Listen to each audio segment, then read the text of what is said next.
first show I did, Silver Bullet. Mm-hmm. Well, the DP and the gaffer came from Italy. Right. And the guy that hired me was a gentleman named Jock Brandis, who had come down here from Canada. Right. And it may have been that the UPM brought him in. I'm not sure, because there was a whole lot of things that needed to happen to get this studio on its feet. You know, I mean, we ended up getting a bunch of cable that came off of Dune. It just came from Mexico. Right. It was in a little need of repair. So, you know, Jock was ramrodding and all that. But anyway, so what would happen on a daily basis is the DP would turn to the gaffer and they would have a conversation in Italian. Right. And then the gaffer would turn to Jock. What's his name? Yeah, Jock. And they would have a conversation in French. And then Jock would turn to me, old country boy from the other side of the tracks, from Shelby, and he would tell me what to go grab off the truck, and I'd go grab it, and I'd take it to the set, and half the time the DP or the gaffer says, no,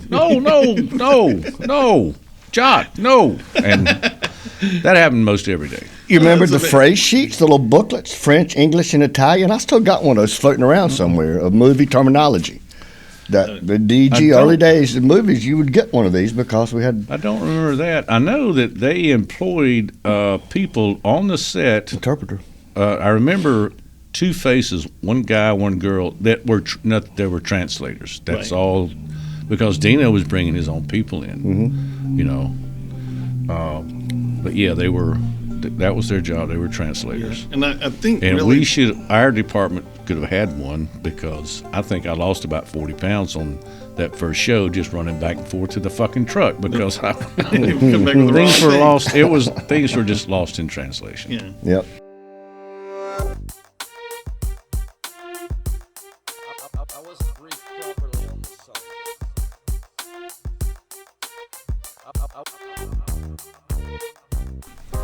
And here we go. So, Rusty Edmondson, your second appearance on Rap Beer. John Crutchman. Thank you for coming. Thank you very much. Hailing from Shelby, North Carolina. South Shelby. South Shelby. There ain't no TH. South Shelby. LD Dodson, welcome to Rap Beer. Thank you. I lived on the other side of the tracks. I didn't hang out with him. Yeah, right.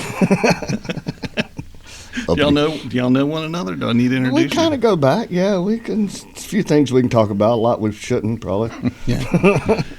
How's your mom and dad? Doing good. Good, really? Yes. We have a Sunday night supper club next door. Oh, most every Sunday with, you know, me, Tammy, mom, dad, my two sisters. They're here too? Oh, yeah. I know that. You know, mom and dad moved in 2017, and then I guess they got tired of Houston. You know, they were both retired and decided to move to Wilmington. The whole family's here. Everybody except my little brother. He's still in Shelby. Is he really? Mm-hmm. Boy, out there. Right. How'd you find your way to Earl, or find your way in the movie business? I stumbled into it, actually. My next door neighbor was a guy named Fritz Goforth, who was Earl's gaffer at the time. Right. Fritz and only a handful of other people, as far as I know, ever went to college and took audio visual, or whatever you want to call it. Fritz always wanted to be a filmmaker. Oh, gotcha. He was from Shelby, went to Western Carolina, got out of school. I'm not sure when he worked there. Earl was, I think, probably up and running. I don't know. Fritz is not quite as old as I am. But anyway, I was working at the mill, I worked at PPG, Pittsburgh Plate Glass in Shelby, big mill, winding fiberglass. What's winding fiberglass? What are you doing? You take a strand of milky fiberglass and wind it onto this cylinder. By hand. Yes. Oh, yeah. Not a fun job. Good Lord. Yeah. But I got laid off, and, you know, Fritz was a very good friend of mine. Like I said, next door neighbor, you know, partied every weekend, Wednesday night poker game, and then when I got laid off, Fritz offered me a job, and I stayed because I really liked it. Yeah. Did you land on the ground as an electrician? I did. Griptricians. We kind of did it all, from lights, Well, flags, bags, dolly track. We the whole did for a nine. long time, and when Fritz got an offer to go to Los Angeles and do a job, and when he came back, that's when we had a grip department and an electrical department because he figured Figured it that's out. the way it should be. But no, I just I stumbled into the business, and I think most of the people there have a similar story. They would just bring in their friends and Right. train them, Right. Exactly. And then and we made $300 a week. For all the hours you could work. No, that is not true. It was 300. It was 12 hours a day, 6 days a week. We Flats. worked 6 days a week. Yep. And if there was any overtime, that was a separate check. $6 an hour. That came out of the slush fund, I guess. But you know what? gracious. We were learning to trade. He paid me $300 a week to learn the business Exactly. instead of me going to school and paying somebody else. And based on my relationship with a lot of people that came out of film school, I was a lot better off. Gotcha. I think my first one was might have been in '79 or '80. I think called Hot Air. I think it was my first show. Right. Hot Air, H-E-I-R. It was silly. It was a nothing film. He made like 35, 40 movies. Every one of them made money, too. Never Never lost lost a a penny. Well, Yeah. that first one's what opened the door. I hear. It You know. His idea was never spend more than $1 million and never sell it for less than $8 million. Well, I didn't know the profit margin was that far, Yeah. but it was really obvious to anybody with a brain that the first one, that opened a lot of doors financially. Mhm. Yeah. And, all in Shelby, the city of pleasant living. That's what's on the sign, and it is on my side of the tracks anyway. It was a Beautiful wonderful South place. Shelby. It was the a most drive. efficient motion picture complex in the world, too. That's Yes. written What's- in brass in front door. Yeah. I finished college. I was supposed to go to New York and write advertising. Had a job, but Dina was building a studio here, so I said that seems more interesting. So I started writing letters and hit up Earl Owens. I hit every filmmaking entity in North Carolina, including Earl, and I went and met with John Brock. Oh, yeah. Well, he was. Okay. He went on to be John one Brock. of his producers. Yeah, Not initially, but John he owned a heating and air company. uh-huh. And I guess he had some money he wanted to invest, and Earl's like, okay, I'll take your money. But he made him a producer. Yeah. My dad was in business with him in heating and air conditioning. My dad left to start his own company from Litchfield and start his own heating and air conditioning. But I've known John since I was 6 years old, probably. Right. And Steve, his son, he's an electrician. He's in L.A. now. I think he's moved here. hasn't Steve he? Brock is John Brock's son. Sure is, yeah. So I never knew that. Yep. I know Steve. Oh, yeah. So Yeah. I never put those two together. Yep. Yet another member of the tribe. Exactly. Well, he, once his dad took that producer spot, then that kind of opened up an electrician spot. Okay, so Oh, I got you. yeah. Fritz comes to me, hey, this is Steve Brock, he's John's dad, take care of him. Yeah, Steve owns a company that is based out of LA. The big GFIs, Yeah. what do you but call those things? RCMs or whatever. I don't know. Something but like that. Some You know, big gnarly electrical piece It of is equipment. a big chunk of lead that you have to use when you're filming close to wet the water. conditions. Right. Everything I heard that Yeah. comes out of that is protected, and he owns the company. I'll be darned. So he's kind of in the rental business.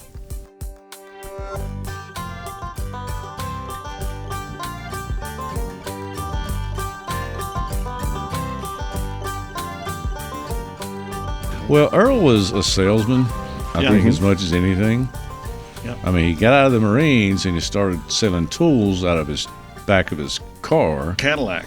And then he opened a little tool company that was actually still a working company that was on the lot. What was the name of that place? Pneumatic Tool. Yeah, that's it. He had like some what's his big name? deal with Black. Milwaukee. Blackwood. Yeah. And yeah, at some point he decided to, I'm going to make a film. There was a guy, Martin Hill. Isn't that his name? Yes. In Charlotte. He was the armorer. Yeah, well, he had like a film equipment graveyard too from way back, and that's where I bought a camera from him. Martin would have train cars of old film equipment, lights, cable, stands, cameras. This man never worked for anybody else one day in his life. He was always kind of a Sanford and Son. Junk dealer. Didn't we go down there one couple times? Yeah, I I've been remember to seeing his his place. Yeah. Oh, yeah. And he was a good friend of Earl's, but he hooked Earl up with a lot of equipment. Right. We had a 40-footer. But no lift gate. Didn't have a lift gate. Boys, let's pick up the dollar. No carts. No. All that stuff was hand carried in. Hand carried out. And hand loaded into the truck. Mm-hmm. At EO, we may not have had a cover set. No, well, yeah. We may not have had a honey wagon, but we had a cover set. Yeah. We out in the rain. We didn't have a honey wagon. You whizzed in the woods, but we had a cover set. Yep. Had a small generator. I remember changing the cable over when Camlock became kind of like the industry standard. Mm-hmm. We had a vulcanizing and a press and everything, and we'd rip the ends off all the cable and put Camlocks on all these old. We had slip pins, which was the only thing around. That's what they used in L.A. Right. Slip pins are what predated Camlocks. Correct. It's just a single pin in a sleeve, and you just push it in. And the insulation was all worn off of them. Nothing really the shit over the holds years. it in like the Camlocks. It's got a little nipple twist. and a twist. You always have to tape the neutrals, keep them from pulling out, and 220 in the whole set. And they had the stage paddle boxes. You could have 110 on one side and 220 on the other side. Just flip the neutral around on these. Well, it was there again. It was what was used in L.A. for years and years and years, and I'm sure that all that cable probably came from Martin Hill. Mm-hmm. Yeah, all this knowledge of electrical. How did you guys learn that? I mean, that's a pretty sophisticated science, or is it? No, what I did for a long time is nothing like wiring a house. You're right. I mean, I've done really as a rigging gaffer, some of the biggest rigs that have ever been done on this lot. Yeah. But if I had to put a three-way switch, if I had one light and two, no, I can't do that. Yeah. Oh, wow. I don't think I can do it now. That's amazing. It's interesting. And no, it's much simpler, really, than what an electrician does every day. Right. You just lay out the fat hose, and a lot of those lights, you can't really hook them up wrong because they don't all have the same connectors, Gotcha. No, it's reassuring. Look, if me and Rusty can do it, exactly. Trained monkey can do it. Yeah. I was gonna say it's reassuring knowing that you guys are in charge of that, the electron hoses. Why are we even having this conversation? Look, we did it. But it's gotten so now it's gotten so easy nowadays, but yet it's a bit complicated with because everything's computer generated as far as the panel, the lighting control and that kind of stuff. There aren't any big heavy hot lights anymore. It's all LEDs, and it's all goes back to the programmer at the console. And gaffer says do this, do that. And, you still got to have guys around and know where to put the lights, that kind of stuff, and know what the lights do. In 07 is when I upgraded my driver's license and joined the Teamsters local. And a few years ago, one of the last shows I did, I walked by a head cart that came off the electric truck. I didn't recognize anything on that cart. Wow. There's no way, because a lot of those lights are battery operated, but you have to program them anyway. Oh, that's right. Yeah. I'm pretty sure I couldn't have put one on a stand and made it burn. But I think you just put it on the stand, and the guy at the dimmer board makes it burn. That's all you do now. Yeah, I know. It goes back to him, and it's it's totally different than what I grew up with. It's more of an IT guy than a lighting technician nowadays.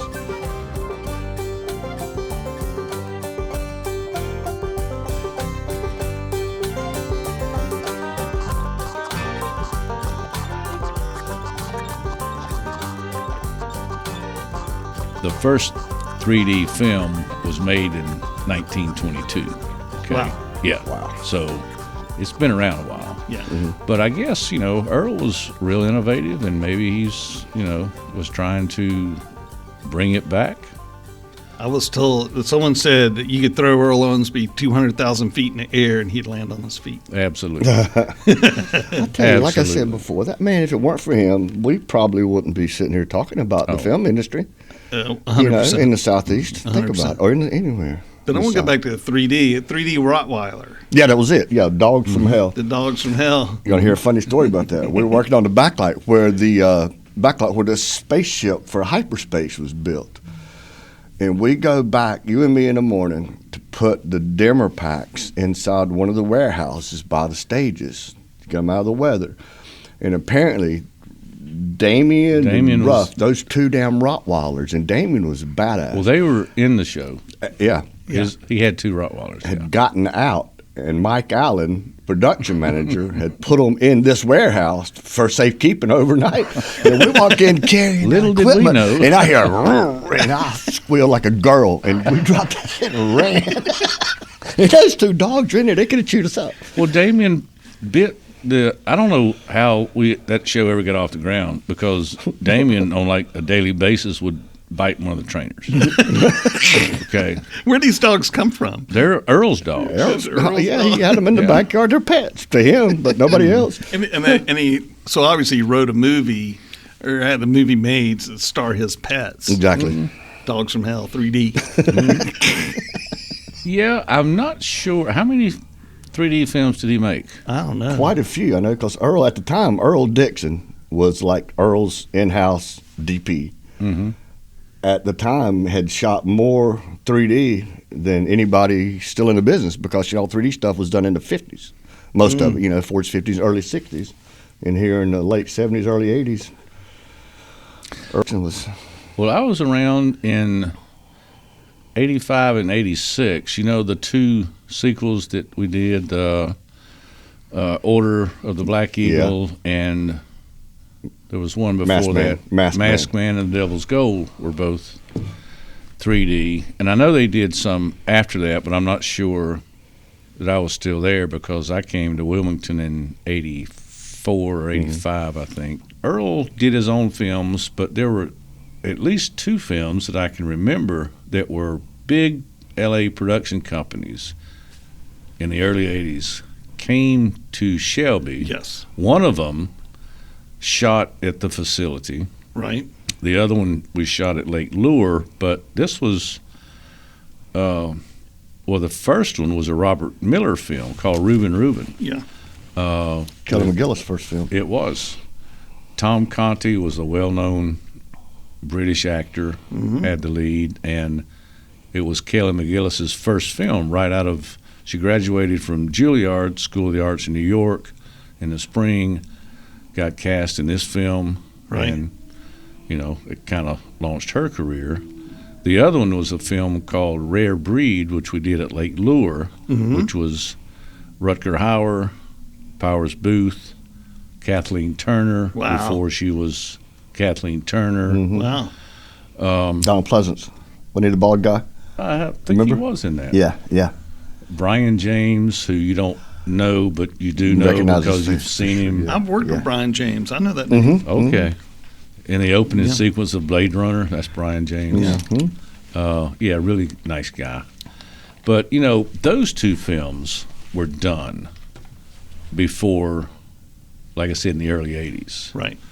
And you got to figure, so you couple that with the fact that 60 Minutes covered his story in 82, and then, Dino is, he's ready to get out of L.A. Well, the way I understand it, Dino's in New York. Their plan was to shoot Firestarter at at EO Corp in Shelby. That was their plan. And they needed to find this plantation house, but their plan was to shoot in Shelby because that's where the film industry was. Well, there was crew and equipment there, which is more than they had in Wilmington and stages. Yeah. Well, there you go. And but then, as Jeff said it, Dino speaks Italian and Earl speaks hillbilly, and they're both hucksters, and figured out they'll never be able to work together. And then Dino came down here. Well, a member of the tribe. 100%. Yeah. Jeff started with Tom Jones and a gentleman named Pete Link. They were Earl's construction crew. Yeah. And then as, things got bigger down here, Jeff and Tom decided to make the move, and Pete was a farmer. He had 20 acres and cows and chickens, and he's like, nope, good luck. Right. And he's probably still framing houses today. I don't know. Yeah, go figure. Mm-hmm. My first run-in with Earl Owensby is when I got hired to work on The Abyss. I never went down there. I never made it to that facility. I was holding out, hoping that I would get asked to work on the show, but things kept getting pushed and the phone didn't ring. Right. And then I got a call from somebody I ended up hiring on as the rigging gaffer on Weekend at Bernie's. And I wasn't down here 2 days, and then I get a call, and I'm like, dang. Because you were in Shelby at the time? Yes. It was before, because we did Black Rainbow at the same time The Abyss was going on in Charlotte, remember? With John Sprague and Jerry Fisher. I want to say 88 was the It Abyss. was after Lonesome Dove. Yeah, that's because me and Danny split on whatever we were doing here at Von Metz. Y'all got a divorce? Yep. And then I went to work on Weekend at Bernie's. You hooked me up. But I could have swore because Tomato Head and Mark Smith, a couple of guys that were working on The Abyss, came up and worked. You hired them for some extra guys on Black Rainbow. I heard that because he bought that property and everything on it stayed, and I hear that there were valves down there that you could drive a truck through. I built a prop that's in the movie with 36-inch butterfly valves and stacked them on top of each other, but down in a hole. So I had like a big lull, and we're stacking these things. They're weighing 8,000 pounds each at least, and stacked them all up and whatnot. Yeah, that was old Duke Energy property or something? It was, yeah. It's going to be a nuclear Duke power plant. But we were there. We went down with Talmadge back because, Earl would kind of keep us on the payroll at half our rate, so $150 a week. Well, I knew Talmadge was, but I wasn't part of that. Yeah, but we would go down right after Earl bought the place. And it's like these guys left work on Friday, didn't show up on Monday at the nuke plant, lunch boxes with half-eaten sandwiches. But there was like these cranes, these computerized, state-of-the-art at the time, construction cranes that were disassembled, brand new in the crates, gazillion dollars right there. So I had one guy, Lewis Terry, his job every day was just to go shopping. And he would open up every box and scratch his head and look at every little thing inside if we needed it or not, and throw it in his shopping cart and bring it back. And it's amazing. It's massive. Went on and on forever.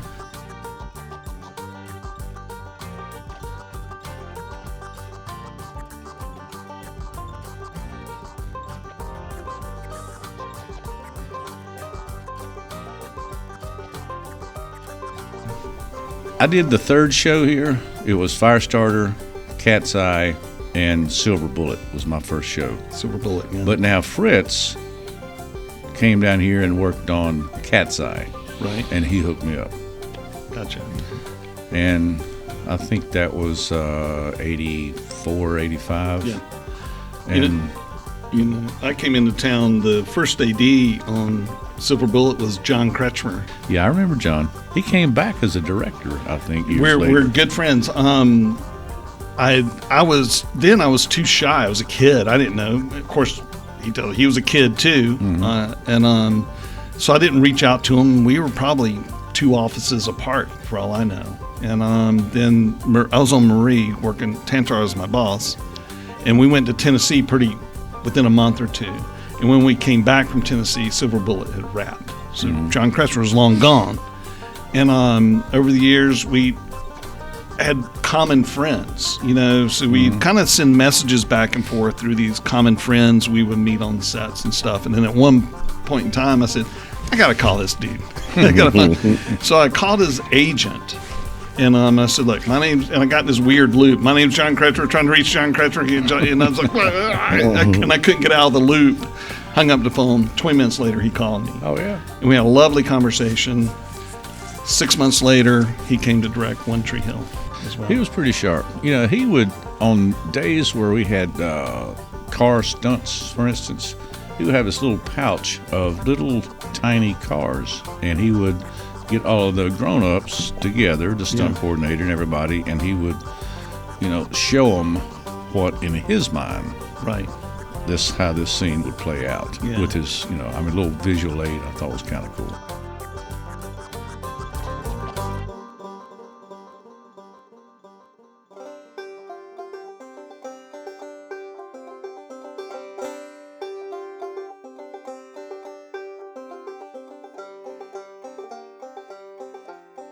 My first job here was an hourly rate, but it was only like $7 or $8 an hour, I think. But that was twice as much as I was making it in Shelby. That's what I was going to say, on the bedroom window. And it was like $1,000 a week. I was like, oh, shit, I'm going to be a millionaire. After making $300 or $350 at Earl's for those couple of years and working the same amount of time, But it was a welcome change, I'd say. It's totally different down here. It was on-the-job training, dude. I mean, for everybody, for every department, it seemed like, But that's the thing, too, with that small stuff. We all pitched in to make a final project, you know what I mean? We didn't just, departmentalize everything. If something needed to be done, hell, we did it. Yeah, well, that's why in the early days we were electricians, because everybody, I think me and Greg Hull, who's the guy that trained me, laid out most of the cable. Right. But then once that was done, I actually enjoyed setting nets and flags. That's kind of the fun part of lighting for me, I remember one time we were down on, we were working on Golden Years down at the ferry on Southport. Remember that night it rained all night long? I do. I remember you sitting underneath the 5K or something, and you sitting over there just double, single, and you. Was that Joe Warren? Yes, that was Joe Warren, the wonderful Joe Warren. Gaffer? He was the gaffer. Yeah, I remember that guy. From L.A. Yeah. The DP brought him in. Yeah. Nice guy. But what I remember about that show more than anything is the rubber chicken. Heck yeah. I don't know how many episodes we did that Kretschmer was able to get, and he didn't overdo it, only once in every episode. You'd see the rubber chicken. Sometimes it would be in the baby's crib. It may be, and it was always in the background, never in the foreground. And you almost had to look for it. It would be hanging like from a noose in a tree in the background. But the rubber chicken was in every episode of Golden Years. Yeah, and Joe, that's why I want Joe Warren, because he'd say, bring me the chicken, and he would just try to get the shadow. Oh, really? And on the DP, what was there? His name was Alex Nepomniachtchi.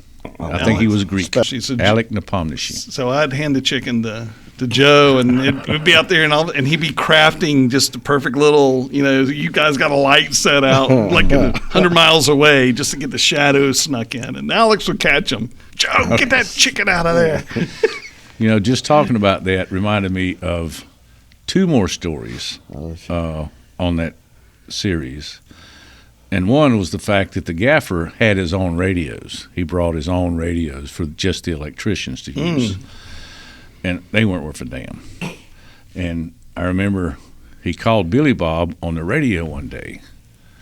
And he said, Billy Bob, are you close to the set?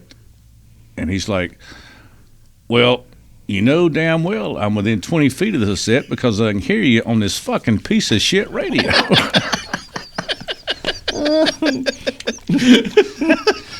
And the other story is that Joe Warren early on turned to me one day and asked me if I did anything fast. That story's around the world. And I said, yeah, I get tired fast. Well, he didn't fucking speak to me for a week, but eventually he got over it. Yeah, that story's been told around the world. Yeah, I get tired pretty quick.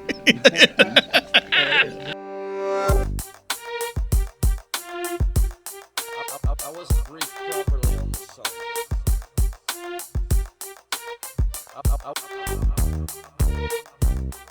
You know, Los Angeles, they had standards, they had tradition, they had nepotism, Exactly. multi-generational, and we're so fortunate we didn't have that. The more I worked with some of those people, the more I was impressed with the people like Bobby Huber and people from Wilmington Yes. who were, I'm not going to say, well, they were just as good, in some cases, if not better, because some of those guys that came in here, you know, like they were the fucking cavalry, Yeah. just barely got by. But they'll go back and pat themselves on the back. What a great job we did. We've been fighting that for all these years. I think they're going to get a bunch of Jethros, a bunch of Yahoos, and then we show them that we know what we're doing. And they're. I think they came here with an attitude. I don't think they left with it, but they certainly showed up. They may not be the best, but they're the boss. True. And you always had to respect the position. You know, they've got the position. And you work around, and we were smart enough. We get the job done, and we can. That's it. When you see some of this stuff, you know, I'm not going to do it like that, or I don't want to be that guy. You know, with these guys, you know, with the attitudes and the big heads and that kind of stuff, and the egos. You know, the root professionals don't have those kind of egos and attitudes. They just get the damn job done. Yeah. Whatever it takes. We set our own course. We decided how we wanted to do it with all these amazing influences. But I was fortunate. You know, I didn't get to work on Blue Velvet. Tantar wouldn't hire me. He fired me off the other show, but I got Manhunter instead. And we had a L.A. lead man come in. Michael Taylor was a decorator. L.A. lead man came in, and wow, I really benefit from him because he showed me you only need 2 knots on the back of a set dressing truck. You need a slip knot, the anchor, and you need a trucker's hitch. Done. And I would not have learned that really with what we were doing here, and that was an amazing thing to learn. And to the point where he'd come on the truck and look at the knots, and if he didn't like, he'd pull out his knife and cut the rope. So you learn really quick. And to this day, you only need 2 knots on the back of a set dressing truck. In L.A., I don't know. I don't think they have it anymore, but they used to, instead of your cable being color coded, you know, like greens, browns, whites, and neutral. They tied fucking knots in the tie cords to dictate what color that piece of cable was, because it was just all black. It was all the same color. Interesting. That's one adjective, not the one I was thinking of. But it's the way they did it. I think for a long time. Wow. Their reasoning was that you could tell what leg it was by the knots in the dark. If you not say, well, hell, flashlight do the same thing. You know, we got phasing tape. You know, red, white, and blue. You're the electric department. But they just that whole stupid knot system. It was ridiculous. I did a show. I ended up doing a show after doing a few shows with our cable system, which is all color coordinated. You know, you can't really. You know, I guess you could F that up, but it's not near as likely as, you know, tying knots in the tie cord, and then, I don't know.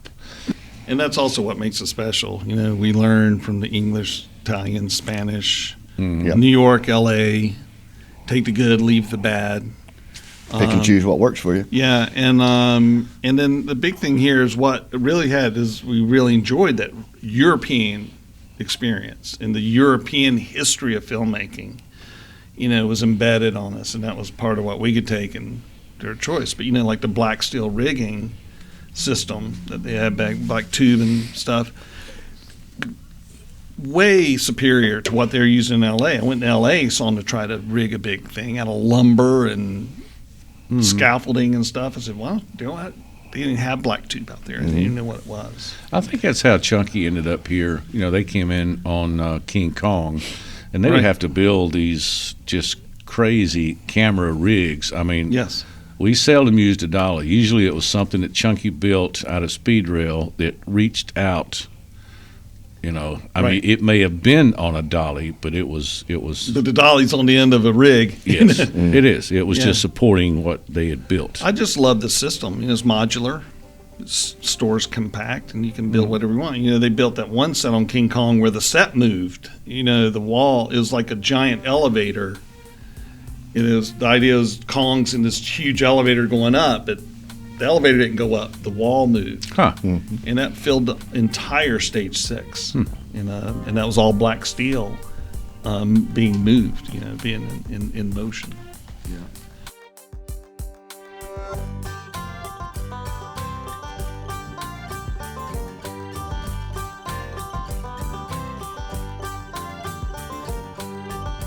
Remember those little penny magazines of weird shit you could buy? Adams catalog. You could buy like, weird stuff for cheap. Not in Shelby, no. Hand buzzers. When I came to work for Tantar, he had one because there's just weird shit you could buy. And you'd have to send off a money order, and you'd get like A rubber chicken, maybe? you definitely get rubber chickens out of there. 100%. And by the way, the name of the rubber chicken is the Fabulous Film Chicken. Where That's is the he? proper Do we name. still have him? FFC. According to Vernon, it was not only one, it was a flock. Yeah. Okay. Richard had one on his prop truck for years, I remember. Of course. And so we had the Adams catalog in the secretary shop, and I bought a hand buzzer. Like when you shake a hand and buzz, but this one made sparks. Sweet. So shake your hand, make sparks. And I said, this is going to be so great to play a trick on the electricians. And I did it to 2 people. One was Tim West, and the second one was you. Oh, shit. And it was so effective I couldn't do it again. So basically, I'd walk up to a spool of cable sitting on its own in the middle of the floor, and I go, "Hey, Rusty, is that live? No, you're good." And I'd reach down to grab it, and I'd hit the buzzer. Sparks fly out of my hand. Tim almost had a heart attack. Oh, that's fun. It bothered him, and I did it to you, and you had a conniption, like, what the heck? And I knew it was too good that I couldn't go around. Yeah. I had to throw that thing away. Some of the silly I remember one of the jobs, Bruce Moriarty was the first AD. Bruce is always, with his creased jeans, and just, just starch shirts, whatever. And he was, just military kind of AD. And always drank his black coffee black. So, back then we always worked 6 days. On a Saturday morning, I brought a fifth of Kahlua and dumped. You had the big coffee urns at craft service, and I dumped a whole quart of Kahlua in the coffee urn one morning. Bruce said, "Coffee tastes like shit today, right?" And Roy Larner was in it. Roy, the English gaffer. He's like, "All right, mate, let's do it." And I dumped it, but it was, that was a good one. But I guess we wrapped early that day. So me and Rusty are up in Indiana doing this Christmas film called Prancer with Sam Elliott. He was really the only star. What was the old lady's name that lived in the house? She was here before. Cloris Leachman. Yeah. And then some young girl. Not a big, cast, but it was a Christmas film. And so we're shooting in the stage, and we're doing the end of the movie where her and her dad, Sam, walk out on this ledge, and they see Prancer fly off, into the moonlight, and there's just a lot of dialogue. So the ADs are telling us, very long scene, everybody get somewhere, sit down, and shut up, be quiet. Okay, all right. So I grab my damn sound blanket, The stage is built up a couple of feet off the floor, and I crawl under there, and I did what I was told. Hell, I've been married a long time, I do what I'm told. Well, I started snoring, and apparently there were some people trying to wake me up, "Hey, LD, wake up." And they're fucking poke me with a stick, I hear, and I don't know, I'm still... And I don't know how long that went on, but what did wake me up was Sam Elliott said, "God damn it, LD, if you want to sleep, go to the hotel." True story. Wake up. God damn it, LD, wake up. Do you guys work on Ramblin' Rose? I think you did. Yeah. Gary Holt. Yeah, man, Gary Holt was great. And he was a guy, he was very proud of walking through the set with the thermometer and goes, I got 3/8 at 72 degrees. Crazy lighting rigs and flags on that show, as I recall. Mm-hmm. But do you remember we had Johnny Jensen was the cameraman. Johnny Jensen? Yep. We had Anyway. the scene where it's the sex scene. It's the scene where Laura Dern and Lucas Haas have his first sexual experience. And we were told that morning, big call crew, look, we're actually going to film this. This will be 10-year-old Lucas Haas's first kind of sexual experience, filling up Laura Dern or whatever. Actually, she has an orgasm. And so Martha Coolidge had a real heart-to-heart talk with the crew. Same thing. It's going to take a long time. Be quiet. Please be respectful. And I think we shot that scene for 2 days.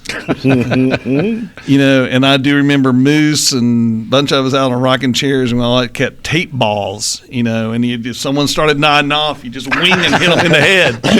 Wake them up. Well, I wish somebody had done that to me before I got, in that deep sleep, because apparently I was out. You're a hard-working man, LD. I was out Damn it, of LD, it. I was lucky enough. I was lucky enough to work with Sam Elliott again on one of the biggest shows I've ever done, a little thing called Tombstone, because I remember towards the end of it, we're in the town that we built. We were in Tombstone, in that town, shooting, and I look up the street and I see some people they've all got clipboards and stuff, and they're walking down the middle of the street, and damn, that guy looks like Chunky. Yeah. He gets closer. Shit, it is Chunky. They're scouting for the quick and the dead, which came in there after us. Well, I was doing Lightning Jack, and we crossed y'all's set as well. I do not remember that.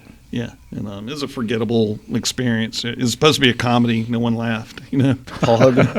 Paul Hogan and Cuba Gooding Jr. Oh, yeah. And I forget the director's name. LD Dodson. Thank you so much for coming to Rap Beer. Yeah, I appreciate the call. I appreciate the stories. Rusty, thank you for coming back. Thanks for having us. Members of the tribe. Oh, I want to ask you a question. There's a handful of us who know you by your nickname. Very few. Well, I'm one of those people. You're very few. Our host is a gentleman named John Kretschmer. You got to tell us where that came from. Crash. Did you wreck your damn car? No. You didn't wreck the car, did you? No, I didn't. The truck when you were. I did wreck the Gremlin, but when I wrecked the Gremlin in high school, it already had the license plate on the front that said Crash. So it Okay. already had the nickname. And you learned the nickname from Big Daddy, Probably. Keith Pickett. Okay. who I went to high school with. He's the Okay. only person Wow. in this town that knew my nickname. Well, That's I funny. always called you Crash, but I never knew where it came from. And then I'm thinking a couple of days ago, shit, I need to drag that out of him. There you go. It happened on the soccer field. Okay. And went to West Mecklenburg. I made the varsity team as a sophomore. And Kretschmer became Crash on the soccer field. Wow. Okay.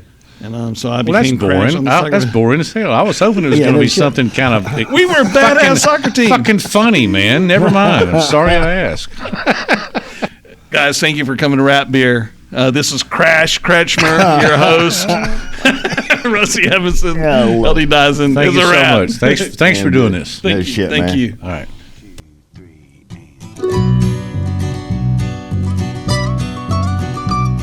Well, people, I have to say, it's a long, long way from the Carolina hills to Hollywood. So a story I will tell about a poor boy who did well. He was chasing down a dream like a poor boy should. He's gonna be a star on the movie screen, gonna be a face everybody's seen, going all the way, no in between. When a country boy is chasing down a dream, when a country boy is chasing down a dream. He made a lot of money with nothing but sweat and brains. Then he bought a movie camera and away we go. As the money kept rolling in, he bought movie lights and film. Where a pasture used to be, there's a studio. He's gonna be a star on the movie screen. Gonna be a face everybody's seen. Going all the way, no in between. When a country boy is chasing down a dream. When a country boy is chasing down a dream. Rap Beer is created and written by Scott Davis and John D. Kretschmer. Theme music by Turbo Pro Project. This one-of-a-kind podcast is recorded at the historic screening room at CineSpace Studios in Wilmington, North Carolina. Copyright Bluffco Industry, 2024. He was chasing down a dream, kinda like James Dean. He lived his life with the pedal to the floor. But he did what he had to do to make it all come true. Yeah, he lived that dream just like he said before.